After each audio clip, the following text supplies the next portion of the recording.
በጊዜው ከፍ የሚያደርግ አምላክ አለን። እሱ ስለናንተ ያስብላችኋል። እሱ ስለናንተ ያስባል። የሚያስጨንቃችሁን በእርሱ ላይ አትጨነቁ፣ እኔን እመኑኝ። አምላካችሁ ነው የሚለው። እኔ ፓስተር ቸሬ እያልኳችሁ እንዳይመስላችሁ። እኔ ፕሮግራም አይደለም እናንተን አትጨነቁ ለማለት። እኔም አትጨነቅ ተብዬ ነው የመጣሁት። አትጨነቁ ነው የሚለው እግዚአብሔር። አትጨነቅ። የሚያስጨንቅ ነገር አለ፣ አትጨነቅ።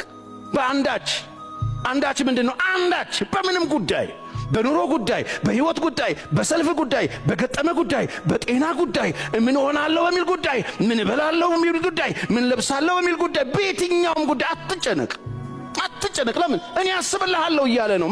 ፈጣሪ እንደ ወተት አፍስሶ እንደ ርጓ አርግቶ ሰው ያደረገ አጥንትን ያዋቀረ እስትንፋስ የሰጠ የት ጋር እንዳለ የሚያውቅ በምንም ሁኔታ ውስጥ ስታልፍ የሚያይ አይኖቹ የሚንከራተቱ ወደ ምድር የሚመለከት በአንድ ጊዜ በሁሉ ስፍራ የሚገኝ ደጉ ጌታ እኔ አስብልሃለሁ እያለ ነው። ይሄንን ካመናችሁ አትጨነቁ። አትጨነቁ። አትጨነቁ። ሰዎች የሆነ ነገር ስላረጓችሁ አትጨነቁ። ሰዎች ስለነኳችሁ አትጨነቁ።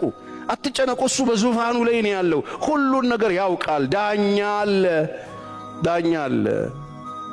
ዳኛ አለ፣ ከፋይ አለ፣ ሂሳብ ሰጪ አለ፣ ፊሽካውን የያዘው አለ፣ ዋናው ባለቤቱ አለ።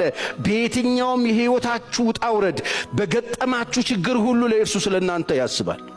እመኑኝ፣ እሱ ያስብላችኋል። የሚያስጨንቃችሁ ነገር ካለ አትጨነቁበት፣ እርሱን ለእርሱ ስጡት።